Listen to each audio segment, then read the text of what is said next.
Hi, thanks for being in a new video. Let me tell you what I liked most and least about the Vivo V40 after testing it, just in case you're considering buying it. So, as always, let me tell you, don't buy the Vivo V40 without watching this video.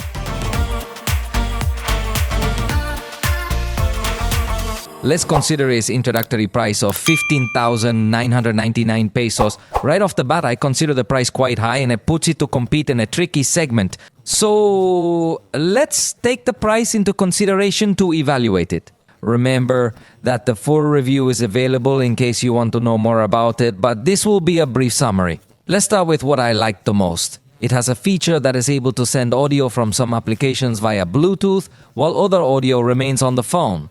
This is a feature that only Samsung and Vivo integrate, so it's interesting. This device is part of VSafe, a damage and theft insurance offered by Vivo, so this is quite important. It is in collaboration with AXA Insurance, but it is very important that you register your device after the prior days of purchase, so that it really becomes valid and you can take advantage of these benefits. Although like all insurance, you have to read the fine print. But in general, it can offer you a little more security against both accidental damage and theft. The front camera is 50 megapixels with f2.0 aperture and autofocus. It's a great front camera not only for stills but also in some scenarios for video.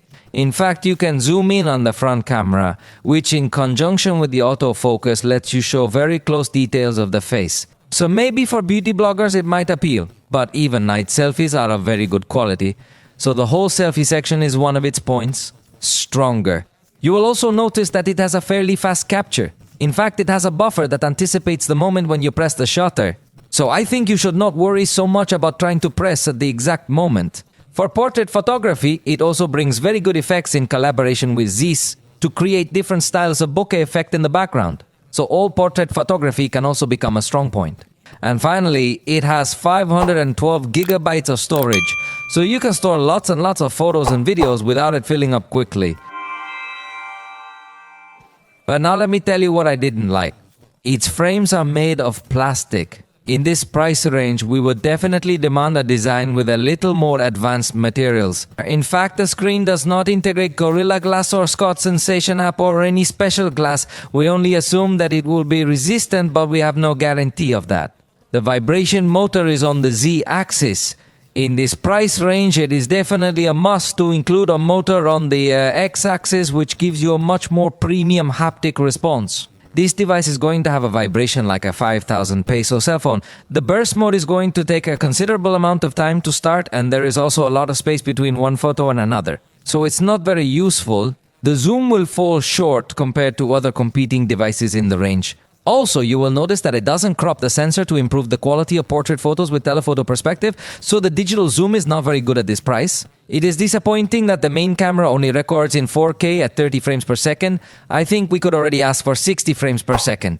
But the worst thing is that it does not allow you to switch between lenses when recording in 4K.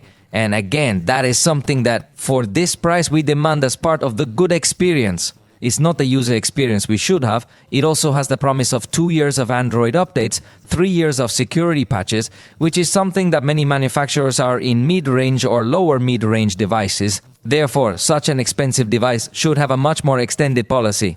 The proximity sensor is virtual and does not work very well. This is something that we not only criticize Vivo but also other brands. We do not understand why they do it, but we do not like that they cut back costs on the proximity sensor. In addition, the Vivo ecosystem is quite limited, not only in number of devices, but in interaction between them and also in additional services. The performance we saw at the time of testing is slow compared to the price it has. We tried opening applications and exporting videos, and in both cases it behaves slower than expected, and for gaming it will also be slow compared to the price.